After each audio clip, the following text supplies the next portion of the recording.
Kashmir files के निर्देशक विवेक अग्निहोत्री एक बार फिर खबरों में है, चर्चा में है, और वो इस बार इसलिए कि लोग सोशल मीडिया पे कह रहे हैं कि अब कश्मीर फाइल्स के बाद बना लीजिए माफी फाइल्स और सॉरी फाइल्स। वो इसलिए कि इनके खिलाफ दिल्ली हाई कोर्ट में कंटेम्प्ट ऑफ कोर्ट की हियरिंग चल रही है, क्योंकि जस्टिस एस मुरलीधर के खिलाफ इन्होंने ऐसी टिप्पणी अपने ट्वीट के जरिए की थी। वैसे भी उलझलूल कुछ ना कुछ तो लिखते ही रहते हैं, लेकिन इस बार महंगा पड़ गया क्योंकि जस्टिस एस मुरलीधर ने इस बात को बहुत ही गंभीरता से लिया और कंटेम्प्ट ऑफ कोर्ट की हियरिंग इनके खिलाफ चल रही है और कोर्ट में जाकर कहना पड़ गया अनकंडीशनल अपॉलॉजी दे दीजिए और अब मैं पर्सनली अपीयर होने के लिए भी तैयार हूं। हुआ ये कि इन्होंने एक ऐसा ट्वीट कर दिया था, एक ऐसा ट्वीट, हाँ मुझे पता है आप कहेंगे कि एक ट्वीट, हमें तो याद ही नहीं क्योंकि बहुत सारे ट्वीट इनके ऐसे ही हैं। बिल्कुल बिल्कुल, और बिल्कुल हम लोग जैसे नजरअंदाज भी कर देते हैं, सोचते हैं कि भैया इनका तो काम ही है ये सब चीजें करना, इतनी घटिया भाषा का इस्तेमाल करना, ये सब तो ये करते ही रहेंगे।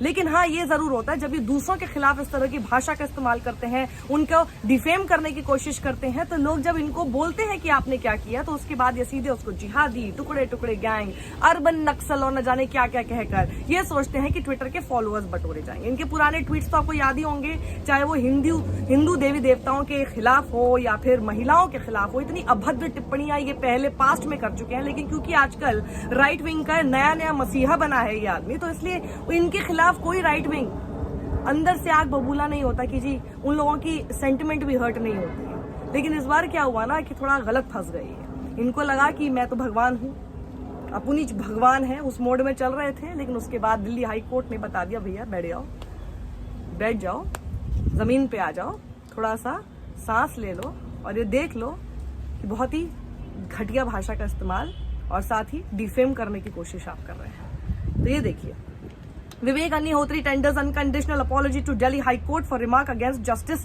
एस मुरलीधर। इसके अलावा मैं आपको दूसरी खबर भी बताऊंगी कि कैसे जो इजरायली फिल्म मेकर के सपोर्ट में बाकी भी जूरी मेंबर्स आ गए और बोल रहे हैं कि बिल्कुल ये लोग जो बोलने की कोशिश कर रहे हैं कि नहीं ये अकेले ही है, ये इनकी अपनी सोच है, इनका अपना पर्सनल ओपिनियन है, ये सब कुछ बिल्कुल झूठ है। हम दो लोग भी ये बात कहते हैं और मानते हैं, उनके स्टेटमेंट को बैक करते हैं कि इन्होंने जो कहा इजरायली फिल्म मेकर, उनकी बात बिल्कुल सही है। और हम लोगों ने एक्चुअल में पाया कि कश्मीर फाइल्स का जिस तरह का ट्रीटमेंट दिया गया उस फिल्म को वो वाकई वल्गर है। तो अब ये देखिए, सबसे पहले तो इस खबर को मैं आपको बता दूं कि कोर्ट ने इवेंचुअली डेफर किया हियरिंग को after recording the submission of Vivek Agnihotri's counsel that he shall remain personally present for the next hearing on March 16, 2023 to tender his apology. तो फिल्म मेकर ने मंगलवार को अपनी unconditional apology Delhi High Court को दे दी, लेकिन वो भी एफिडेविट के थ्रू, लिखित तौर पर, for his remarks against former Delhi High Court जज and current chief justice of Odisha High Court Justice S Muralidhar. लेकिन an affidavit to that effect was filed by Agnihotri withdrawing his statement against the judge and tendering his apology. A bench of Justices Siddharth Mridul and Talwant Singh, however, insisted that Agnihotri remain present personally in court for the hearing. ऐसे नहीं चलेगा कि भैया इतने भी बड़े भगवान नहीं बने हो, आपके घर बैठे बैठे एफिडेविट भेज दिया, अपने लॉयर के थ्रू भिजवा दिया, आपने पर्सनली अपीयर हो, अनकंडीशनल अपॉलॉजी देनी है तो पर्सनली खड़े होकर भी दी जा सकती है ना, एफिडेविट के जरिए देने की जरूरत नहीं है। It therefore deferred the hearing after recording the submission of Agnihotri's counsel that the film director shall remain personally present for the next hearing on March 16, 2023 to tender his apology। यानी अब विवेक अग्निहोत्री को पर्सनली कोर्ट में appear होना पड़ेगा माफी मांगने के लिए। कोर्ट ने कहा ये सब नहीं चलेगा कि आपने अपना एफिडेविट दे दिया और घर बैठे बैठे और आपको माफी मिल गई। जब आप अनकंडीशनल अपॉलॉजी मांगने को तैयार हैं तो फिर अब आप पर्सनली प्रेजेंट होकर, फिजिकली प्रेजेंट होकर ये माफी मांगिएगा। We are asking him to remain present because he is the contemnor. आपने कंटेम्प्ट किया है तो इसलिए हम आपको चाहते हैं कि आप पर्सनली प्रेजेंट हो, फिजिकली प्रेजेंट हो। Does he have any difficulty if he has to express remorse in person? तो अगर आपको रिमोर्स, आपको अगर खेद ही है, अगर आपको वो व्यक्त करना है तो पर्सनली खड़े होके बोलने में आपको कोई दिक्कत आएगी क्या? The remorse cannot always be expressed by way of an affidavit। हमेशा जब आपको किसी बात का खेद, किसी बात का दुख है तो आप उसको एफिडेविट की तरीके से ही हमेशा नहीं सामने व्यक्त कर सकते हैं। Agnihotri had put out tweets alleging bias against Justice S. Muralidhar as the judge had granted relief to activist Gautam Navlakha in the Bhima Koregaon case. Pursuant to the tweets, contempt of court proceedings were initiated against Agnihotri। और सिर्फ ये अकेले नहीं है, इनके साथ साथ, हाँ खबर में ये ज्यादा जरूर आ गए हैं, लेकिन अनंत रंगनाथन और उसके अलावा स्वराज्य सब एक जैसे हैं। The court had in September this year decided to proceed ex parte against Agnihotri and against other contemners, Anand Ranganathan and Swarajya Magazine, an online news portal, after noting that the contemners were not represented. Agnihotri then filed an affidavit expressing his unconditional apology. He also moved an application to recall the order of ex parte hearing and seeking permission to participate in the proceeding. Ex parte hearing मतलब कि जो और भी लोग हैं उन लोगों के खिलाफ नहीं, बल्कि कोई एक भी इसमें जो कि बेनिफिट करता हो उसके कहने पे, उसके आधार पर, उसके वहां पर मौजूद रहने पर ही हम प्रोसीडिंग्स कर देंगे, कोई और उसमें शामिल हो या ना हो, दूसरा जिसके खिलाफ भी ये केस हो। तो अब वो बोले नहीं नहीं मुझे भी पार्टिसिपेट करने दीजिए। मैंने बिल्कुल आम भाषा में समझाया इसको, लीगली इसकी डेफिनेशन ये है। When the matter came up for hearing on Tuesday, the amicus curiae senior advocate Arvind निगम ने ये पॉइंट आउट किया कि भैया ये एक और झूठ बोल रहे हैं। विवेक अग्निहोत्री ने क्या कहा कि देखिए देखिए ऐसा है, मैं तो बिल्कुल इतना माफी मांग रहा हूँ, मैं इस बारे में इतना खेद व्यक्त करता हूँ कि मैंने तो फिर ट्वीट भी डिलीट कर दिए थे। तो जो ये सीनियर एडवोकेट है, जो कि एमिकस क्यूरी भी, जिनको कोर्ट का फ्रेंड बोलते हैं एमिकस क्यूरी, अरविंद निगम, उन्होंने पॉइंट आउट किया कि भैया ऐसा है, ये झूठ बोल रहे हैं, ये रॉन्ग सबमिशन है इनका, क्योंकि ट्विटर का एफिडेविट ये बताता है कि जो सोशल मीडिया प्लेटफॉर्म है उसने अग्निहोत्री के ट्वीट्स डिलीट किए हैं, ना कि विवेक अग्निहोत्री ने खुद से अपने ट्वीट डिलीट किए हैं। तो अब इसमें नेक्स्ट हियरिंग होगी 16 मार्च 2023 को, देखना होगा पर्सनली प्रेजेंट होकर वहां पर हियरिंग में और क्या होता है। और दूसरी जो खबर मैं आपको बता रही थी इन्हीं से जुड़ी हुई, वो ये खबर है, देखिए नादव लैपिड जो कि इजरायली फिल्म मेकर, खूब चर्चाओं में, कंट्रोवर्सी में भी आ गए थे, लेकिन उन्होंने इस बात को भी कहा बाद में, आपने देखा होगा कि पूरे राइट विंग ने, इन्हीं के विवेक अग्निहोत्री के पूरे कवाल ने एक गलत खबर, फेक न्यूज आपके सामने चलाई थी कि देखिए अब इनको अपॉलॉजी मांगनी पड़ रही है।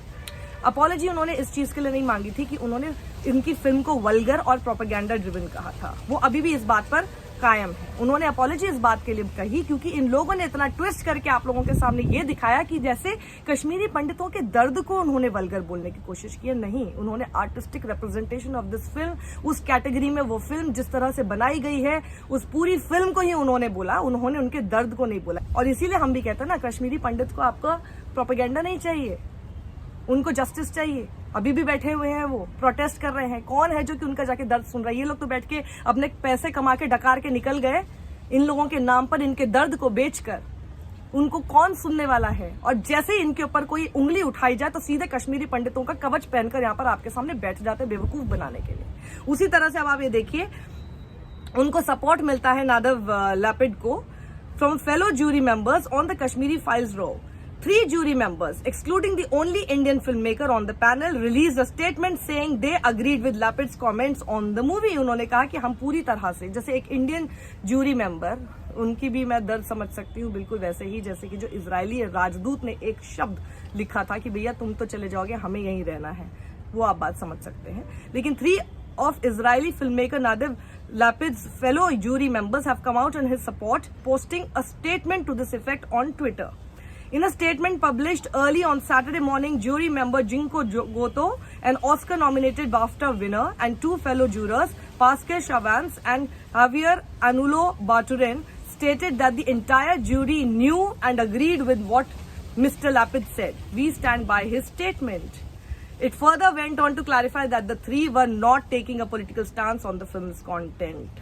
We were making an artistic statement, and it saddens us greatly to see the festival platform being used for politics and subsequent personal attacks on Nadav. That was never the intention of the jury. तो सोचिए इस film का इस्तेमाल किस तरह से एक political propaganda के लिए हुआ। ये जो फिल्म को देखने आए बाहर के जूरी मेंबर्स हैं, उन तक को नजर आ गया। हमें यहाँ बैठे बैठे ही नजर नहीं आएगा क्या? इस एक फिल्म को, जिसको हमने देखा देश के प्रधानमंत्री प्रमोट करते घूम रहे हैं, जिसमें थिएटर्स में हमने देखा कि कुछ लोगों को प्लांट कर दिया जाता था और उसके बाद एक स्पीच उनसे दिलाई जाती थी, नफरत का माहौल फैलाने में काफी मदद करने की कोशिश उसके दौरान हो रही थी।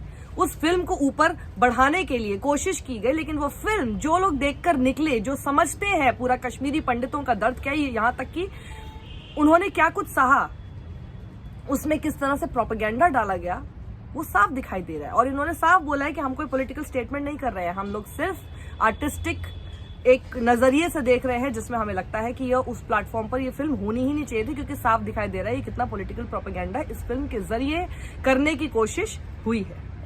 यहाँ तक कि वो इजरायली राजदूत, जिन्होंने एक पूरा लंबा ट्विटर थ्रेड डाला था, ये कहते हुए, ये बताते हुए कि आखिर देखिए किस तरह से नादर लापिद ने जो किया वो गलत किया उनकी नजर में। उन्होंने कहा कि आप तो चले जाएंगे और मुझे देखिए यहाँ पर हम लोगों को कैसे कैसे डीएम मिल रहे हैं। उसके कुछ समय बाद इजरायली राजदूत जो कि भारत में रहते हैं, उन्होंने एक डीएम का स्क्रीनशॉट भी डाला और स्क्रीनशॉट में उन्होंने कहा कि वैसे तो मुझे इस आदमी की आइडेंटिटी प्रोटेक्ट करने की कोई जरूरत नहीं है, लेकिन फिर भी मैं कर रहा हूं। नाम उन्होंने नहीं डाला और कहा कि देखिए किस तरह की मुझे भाषा लिखी जा रही है और आप बस ये देखिए, जो भी है ये शर्म करो। एक फिल्म को लेकर एक कमेंट आता है, उसके बाद जब आप इस तरह से एक इजरायली राजदूत जो भारत में रहता है उसको गंदी भद्दी गालियां दे रहे हैं, और उसके अलावा बहुत से तो स्क्रीनशॉट उन्होंने नहीं डाले पर उनके ट्वीट से साफ जाहिर होता है कि उनको ट्रोल किया जा रहा है। ये कौन लोग हैं जिनको बहुत ज्यादा दुख पहुंच रहा है कि अगर एक विवेक अग्निहोत्री की वो प्रोपेगेंडा वाली फिल्म जिसको किन लोगों ने प्रमोट किया था वो भी हमें पता है, तो आखिर पे इनको गाली कौन दे रहा होगा, ये समझने में मुझे लगता है कि बहुत ज्यादा रॉकेट साइंस की आपको जरूरत नहीं है। थोड़ा शर्म कर लो। हर समय ट्रोल की तरह बिहेव करना है, हर समय हर मुद्दे पर। कभी तो थोड़ा सा दिमाग खोल कर थोड़ा सा समझने की कोशिश करो कि ये सब जब हरकत करते हो तो क्या होता है।